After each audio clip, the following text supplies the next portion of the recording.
I'm Jolene Wynn, and this is the Porn Addict's Wife podcast, episode number 181, Defensive Mentality.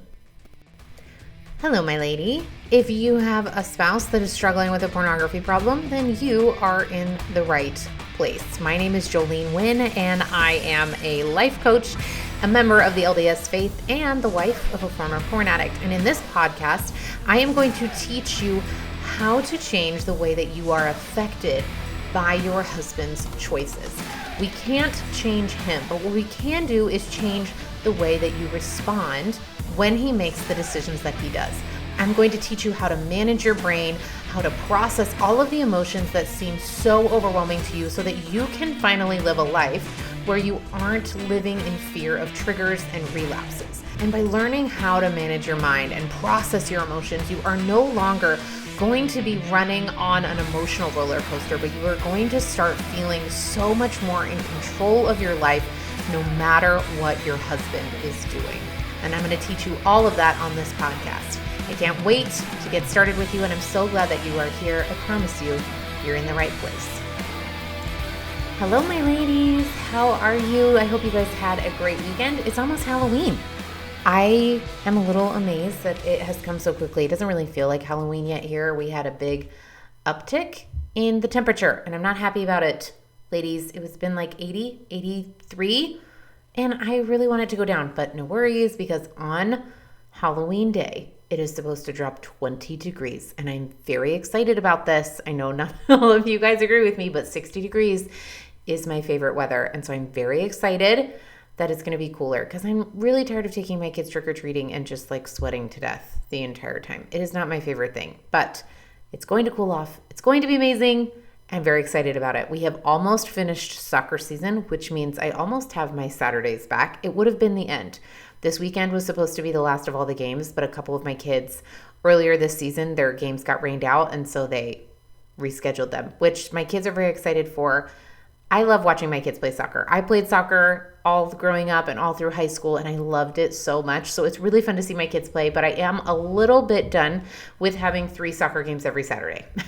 And so I'm ready for a break. So that has been fun. Dixie, my 5-year-old, she finished. She got a medal, which I think is the first medal she's ever gotten in her life, and she's very excited and a little protective of it, but it's very cute. And that was our weekend. And we also had a neighborhood little barbecue get together, which is really sweet of my neighbors. I know you guys don't think this about me, and most of you don't believe me, but I really am an introvert, and I don't love talking to people I don't know. My neighbors are wonderful, and we have lived here since February, so it's good for me to get to know my neighbors. But it is not something that I would typically just like initiate. And so it's really good. My one neighbor, we have one extroverted neighbor who is wonderful and gets everybody together. So that was nice of her. She coordinated and created this big cul-de-sac barbecue last night. And it was actually nice. It's nice as an introvert when somebody creates a social event for you. And it's actually lovely. My neighbors are great. So I have nothing to complain about. But I did have to go do this thing that I didn't really want to do, but it was lovely. And I'm so glad that I did it. And I know that all of you fellow introverts out there follow me along. You know what I'm saying about this, but it was so nice of her, and she's so sweet. And so all my neighbors are great. So that's what I did this weekend. Oh, and today, you guys, oh my gosh, I almost forgot to tell you this. If you follow me on Instagram, which you should be, at Jolene Wynn Coaching, then you saw this. Today, I got to do something I've been waiting to do for years, and I am not exaggerating when I say years. Exaggerating. Did I say that, the whole word? Anyway, I got to teach today in church about pornography. And I have been waiting for this opportunity for so long and tried so many times to make this happen. And it finally happened, and it was amazing. In our church, one of the things that we did is we had an adult only meeting this afternoon. And like as part of church, we had like our regular congregational meeting, you know, where we have like the sacrament and things. And then we have our second hour, and all of the adults met together. And my husband and I were asked to lead a discussion on pornography. And we talked to our congregational leader, our bishop, a little bit ahead of time, trying to get like really what he wanted us to focus on, because there's so many things we could discuss. And what he wanted us to talk about was how to talk to your kids about all of this. And so that's what we did. And Rob kind of stood up in the beginning and just kind of told our story a little bit. And then he sat down and I got to teach, and it was amazing. And I got to teach about how to talk to your youth about pornography. And it was so good. It is not something that typically I feel like a lot of times I don't know about every religion, but in our religion specifically, the LDS faith, as a member of the Church of Jesus Christ of Latter-day Saints, sometimes I feel like we don't hit topics head on. We kind of tend to talk around the topics, especially with something as sensitive as pornography. We don't want to hurt anybody's feelings. We don't want people to get offended. We want people to understand like the importance of it and how we feel about it and the teachings of it, which is all well and good. But I think that sometimes we don't get a lot of practical advice of like, what are we actually supposed to do about this? This is a problem. How are we going to face it? How are we going to address it? And so that's what we got to do today. And I loved it. I was so grateful for that opportunity to teach. And it's a training that I have done multiple times now. And And if you want access to it, it's something that all of my clients have access to. So in my coaching program, they have access to all the workshops, all of the trainings that I've done.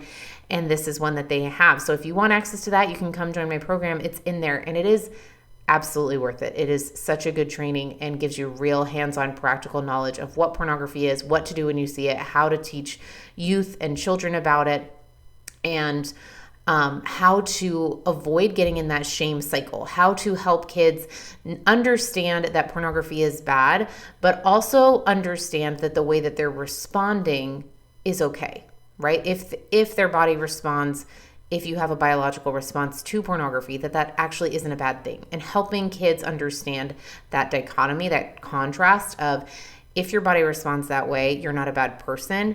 Pornography can still be bad, even if how you feel is good. That makes sense. It's kind of, I believe Satan is really hijacking something that God created to be really beautiful between a husband and a wife. And that's one of the things that I dove into in this training. So again, I was just so grateful to be able to do that today. And I got so many text messages from people in the congregation who were just excited about it and continuing going and telling me that they were talking to their kids about it. And that's what I really want, is to be able to broaden the conversation, open it up. And for those of you who are listening who say, I want help talking to my kids about this, I do have several podcast episodes you can go back to and listen to. One is a bonus episode way back in. I think it's like in the first 20 episodes that I did with Tony Overbay. And we talk about how to talk to your kids about pornography. I also did a bonus podcast episode where we talk about good pictures, bad pictures, and all of the resources on how to talk to your kids about it and how to open up about it. But the biggest key, if you want nothing else, is to be vulnerable, be open. And the more open you are with your kids, the more vulnerable you are that says, hey, I've seen this too. We are all facing it. How do we do this together? The more they're going to see that you're on the same playing field and not on an us versus them. When we come at it as like, this is something you shouldn't be seeing, they get very defensive, and they understandably so, and it kind of just shuts down the conversation. So be vulnerable, be open. You don't have to confess that your husband's struggling with it, but just be honest, even just with what you've seen, and it'll really open up the conversation. Anyway, that's what I got to do today, and I was so excited, and I'm so happy to share that with you. Let me dive into, before I begin, you guys, sorry for the long intro. I have so many things. I am going to be teaching a class in November. And I think it's just going to be inside my coaching program. And it is going to be a deep dive on how to process your emotions. If you are struggling with processing your emotions, if you're not sure how to do it, if you don't know, if you feel like you've got the rest of this and you're like, this podcast is awesome, I'm learning all the things, I'm changing my mindset, but there's still this one thing that you keep hitting. If you can't get past the anger or the resentment or the betrayal, right? If there's an emotion that you feel like you keep getting stuck on, then I want to invite you to come join my coaching program so that you can join this workshop. We are going to do a deep dive into how to process your emotions. And that's really the key to moving forward. Anything that we are holding on to is like a weight, and we just carry it around. Ladies, you have got to step up and start taking control and responsibility for the emotional baggage that you carry. Not because it was your fault, but because it's there now, you are affected by it, and you're carrying it around. So maybe it's not your choice. Maybe it's not what you wanted, for sure. I'm not saying that at all. But you're carrying it around, and it's unintentionally making your life heavier and more dramatic and worse than it needs to be. I want you guys to give yourself permission to start moving forward. Give yourself permission to let go of the emotional baggage, to start going forward in a direction on purpose rather than just kind of dragging your feet and letting your brain kind of run on these unintentional subconscious programming. So if you want help with that, if you're like, you know what, I've got the mental piece, I am really struggling with the emotional processing, I don't know what Jolene means when she says this is for you. Come join my coaching program. You can join it today. Head to my website, jolenewin.com. You can sign up right now for lifetime access, and that will give you access to this workshop, this training that I'm going to be doing inside my program this month. Okay? So make sure you get in for that. Also, prices are going to be going up in November, so if you want to join, October is the month to do it. All right? Okay, let's dive into today. Let's talk about a defensive mentality. This came up as I was coaching a client at the retreat, and I started thinking about how her mindset was. I was seeing a pattern in her mindset and the other mindsets of the women that were there, and I've started seeing this in my clients and all the women that I connect with, and it really just struck me in a very clear way, and I want to dive into it. When we have a traumatic experience, we often put our guard up. Right? We have some kind of negative experience. Your husband going through a pornography problem. Maybe you have some kind of childhood trauma. We often put our guard up, and that's totally okay. This is our brain's normal response, right? Is to avoid pain.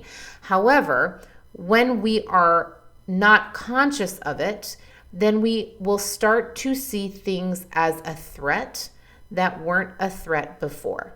Right? So unless we are conscious that our brain is going on its subconscious programming and trying to avoid pain, what will happen is it will start to perceive everything as a threat. Not just your husband's pornography problem, not just your husband, but tons of other people in your life and other situations. Right? Maybe you'll start to see judgment from other people where there wasn't judgment before. Maybe you'll start to see things as passive aggressive that you wouldn't have taken as passive aggressive before, right? We are perceiving everything as if we are a wounded animal. Okay? That's kind of where our brain ends up. If we just let our brain subconsciously go, this is what happens. We have some kind of traumatic experience, we're wounded, and so our brain goes on high alert, but not just to the thing that wounded us, although that's the thing we mainly see. We often unintentionally put our guard up against other people as well, and we create this defensive mentality. We are perceiving it all like a wounded animal, but not everyone is out to hurt us and judge us, but our brain thinks that they are. Okay, it warps our perception of others until we narrow down those that we trust to just one or two people, if any at all. And I have seen so many women not trust a single soul. And this is why they even have a hard time trusting themselves. Okay, it becomes like a trap inside yourself where everyone is out to get you, and all you feel like doing is like, I'm just trying to survive even internally. I can't even face my own feelings. I feel like I'm being wounded by my own self, let alone the people around me. And so you just shrink and just kind of try to create a hard shell around yourself. This is where we try to avoid vulnerability as much as possible, and why we disconnect from other people rather than connect, because we feel like it's too painful. We have closed ourselves off from this defensive mentality, right? Does that make sense? And when we do this, when we don't trust anyone and we self-isolate, it just confirms to our brains that we are alone, because everyone left us, everyone hurts us, everyone doesn't like us, nobody can be trusted, etc. Okay, this is where our brain goes. Rather than just saying, oh, okay, I was hurt by this one person, our brain says, I was hurt by this one person and now nothing is safe. I am not safe from anyone. And again, this is going on a subconscious level. Most of the time, we're not aware of this. The defensive mentality is kind of an extension of that self-preservation that our brain is trying to go for. When we get hurt by our husband, our brain goes on defense. Our brain tries to put our guards up so that it doesn't happen again. But when we put our guard up, we end up creating this wall, this barricade around ourselves that doesn't just close him out, it unintentionally closes out everyone else. And when we close everyone else out, we start to feel disconnected, and then we start to perceive the actions of others through that filter, through that lens of everyone's out to get me, I'm always going to be hurt, nobody likes me, nobody cares about me, etc. Does that make sense? The truth is that we've actually closed ourselves off from others because we didn't see that what we were defending ourselves from was something we didn't need to defend ourselves from. You guys with me? Because what we're trying to do is defend ourselves from how we're affected, which is always how we feel, right? It's how we were hurt, how we feel betrayed, rejected, isolated, all of those negative emotions, all the pain, all the hurt. We're trying to protect ourselves from that ever happening again. The problem with that is that those are all internally generated. So you cannot ever close the right people off, the right circumstances off to never feel pain again. Why? Because the outside thing isn't creating your pain. The pain is being caused from your thoughts, right? And when you understand that, and you understand that the worst thing that can ever happen from feeling a feeling is that you just feel it, then you don't need to be protected from it. Then we don't need to defend ourselves from our own emotion. Now, I am not saying that you then intentionally go put yourself in a situation where you have to be harmed all the time simply because you can. I am not saying that at all. Just because you can do something doesn't mean you should. Just because you can take all the negative emotional pain doesn't mean that you should. And that's different for everybody. That's why I coach my clients one-on-one, because the answer is not the same for everybody. Some people choose not to keep putting themselves in that emotional situation, and that is fine. Okay? However, what we unintentionally do is we close off in our brain when we let our subconscious programming take over, when we don't use our prefrontal cortex, when we're not managing our mind, then our brain just goes on default. And our default says, I got hurt. We need to protect ourselves from everyone else because everyone else is out to get us. And it will pinpoint everybody as the enemy subconsciously. And you will start to take jabs where they're not meant to be jabs. You will start to take offense where none is intended. You will start acting like a wounded animal where you close everyone off, even to support. This is something that I saw a lot this was probably one of the number one comments from my retreat, and one of the biggest objections that I have when women want to join my program. They say, I'm so worried that other people are going to judge me. I'm so worried that the other women, I don't want to join. I don't want to be in a group. I don't want to coach in a group setting because I'm so worried that other women are going to judge me. Do you see that? It's kind of that defensive mentality, right? Where you're taking this one hurt, this one pain, and then you're just kind of projecting that judgment onto other people. You start to see that other people are judging you, even if they're not. We start to perceive judgment where none actually exists. Does this make sense? You guys with me? This is just so clear to me when I see this is women think, oh my gosh, I can't do this. I can't go in a group. I can't share my story because I'm just going to be judged. And what they actually find is the exact opposite. And the truth is that yes, when you share, there's something so powerful about being that vulnerable. But one of the best things that is for, the reason that I have my program set up in a group the way that I do, is so that you can start breaking that defensive mentality. Because it really just is such a self-isolating experience that just perpetuates all of the negative emotion that you're already feeling. And it also frames the world in a way that not only is generally inaccurate, it's not helpful. It's not what we want. We don't want to see people in their worst light. We want to see people at their best. And yet we feel like we can't. We feel like we've tried. We feel like we wish we could, but we're unable to. Maybe we've been jaded. Maybe we were naive and now we see the real life. Now we see what it's really like. And now our eyes are open to it. And now we just see things differently. No, what's happened is you got hurt. And your brain is starting to put up defenses. And what I want to offer is that it keeps trying to defend you against the wrong thing. It's trying to put defenses against other people so that other people can't hurt you. But what it's really trying to avoid is how you're feeling when other people hurt you, how you're affected by what other people do.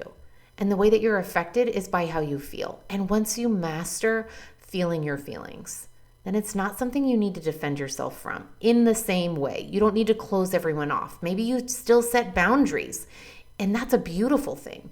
That can protect you. But setting boundaries intentionally is very different than self-isolating and just trying to close everyone off so that you don't get hurt again. When you close everyone off, when you have this defensive mentality, all you're doing is locking yourself in with your feelings, with your pain. And that, all it does is keep the pain there longer. It's one of the reasons why I'm doing this workshop, this intensive that I'm doing inside my coaching program this month, why I want to invite you to come, because this work is so important. I was talking to Rob about this earlier, and I was talking to him, I was like, my women on my podcast, they get so much. And I just really feel like the piece that they're missing. One is I can't really coach you. We're doing all the mental work. I'm telling you how you can do it, but I'm not coaching you through. You're not seeing what that's really like, uncovering the things that you can't see. And then the second piece is really that you can't process your emotions on a podcast with me. That's the skill that I can't teach you over a podcast. I can talk about it, I can discuss it, I can teach it to you, but I can't help you really master it and learn it on a podcast. And this is why I'm doing this workshop, this intensive that I'm doing inside my program, because I want to dive deeper. That's really the thing I spend the most time with my women in my program on, because it's so crucial, because this is the thing that's holding you back. You want to know what's holding you back? Here it is. It's all that negative emotion, all that pain, all that heartache, all that regret, all of that resentment, name any emotion that you're feeling currently, all the frustration, all the numbness, all the disconnect. All of that you're feeling, that is what needs to be let go. And when you don't know how to let go of it, you just keep carrying it. And when you keep carrying it, that perpetuates this defensive mentality. And that is what keeps you stuck. Ladies, if nothing else, today, I want you to understand that you are not the victim. You don't need to defend yourself from your feelings. Your feelings can't hurt you. They are a beautiful thing that are meant to be let go. And the longer you carry them, the longer you're going to stay hurt. Give yourself permission to start moving forward. Yesterday is a great day to start moving forward. And moving forward looks like processing that emotion and letting it go. And if you want help with that, come join my coaching program and I will help you do that one-on-one. Come join so that you can be part of this intensive. I will work with you one-on-one so that you can master this skill, so that you don't have to live the rest of your life the way that you've been living it. That is the greatest news I could give you. You are the only thing standing in your way, and you have control over you. So let's go. I love you ladies so much. I hope to see you inside my coaching program this month during that workshop, and I'll see you guys next week on a brand new episode. So take care. All right, ladies, it's time to rise up and take charge of your healing, and I have the best way for you to do it. I have created a lifetime access coaching program that I have designed specifically for you and exactly what you're going through right now. This is where I help you develop a personal mastery of all the tools that you're learning here on the podcast in order for you to create a permanent change. Go to my website, jolenewin.com. You will find all the information there and you can sign up today and we will start going forward. I can't wait to see you there.